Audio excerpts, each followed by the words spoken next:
Seekor gajah Sumatera atau Elepas maximus sumatranus ditemukan mati di kawasan perkebunan kelapa sawit di Kabupaten Aceh Tamiang Minggu 9 Agustus 2026. Balai Konservasi Sumber Daya Alam Aceh menurunkan tim dokter hewan untuk melakukan nekropsi atau bedah bangkai guna memastikan penyebab kematian satwa dilindungi tersebut. Peristiwa ini terjadi menjelang peringatan Hari Gajah Sedunia atau World Elephant Day pada 12 Agustus 2026. Lantas, berapa banyak habitat gajah yang masih tersisa? Apa isi instruksi Presiden tentang penyelamatan gajah yang diterbitkan Presiden Prabowo tahun ini? Mengapa konflik antara manusia dan gajah terus berulang? Kita bahas.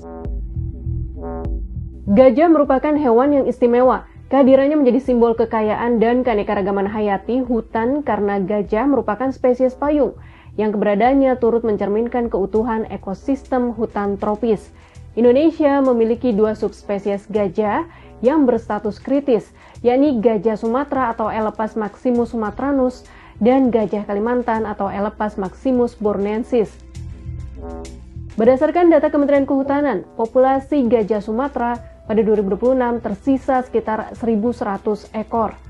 Gajah-gajah tersebut hidup di 21 kantong habitat atau bentang alam yang tersebar di Sumatera, mulai dari Aceh, Sumatera Utara, Riau, Jambi, Bengkulu, Sumatera Selatan, hingga Lampung.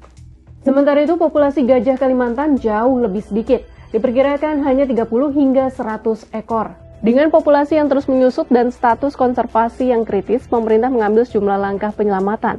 Presiden Prabowo Subianto menerbitkan Instruksi Presiden Nomor 8 Tahun 2026 tentang penyelamatan populasi dan habitat gajah Sumatera dan gajah Kalimantan. Melalui instruksi tersebut, pemerintah diarahkan untuk menyelamatkan 5,4 juta hektar habitat gajah Sumatera dan 19.141 hektar habitat gajah Kalimantan. Inpres tersebut juga melarang penerbitan izin baru di kawasan habitat kedua satwa tersebut. Dalam Inpres yang ditandatangani 15 Juni 2026, Presiden menginstruksikan penyelamatan gajah Sumatera dan Kalimantan melalui pemantauan, perlindungan, pemulihan habitat, edukasi masyarakat, serta penegakan hukum.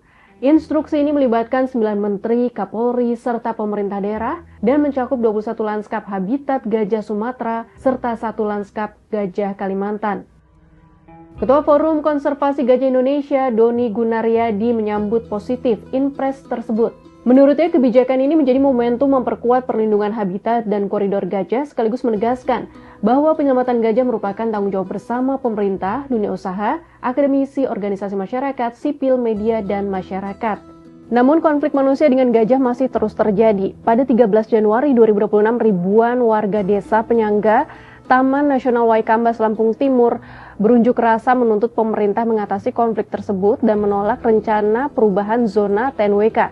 Aksi ini dipicu Kepala Desa Beraja Asri Darusman yang tewas terinjak gajah liar pada 31 Desember 2025 saat berupaya menghalau kawanan gajah yang memasuki perkebunan warga di perbatasan TNWK.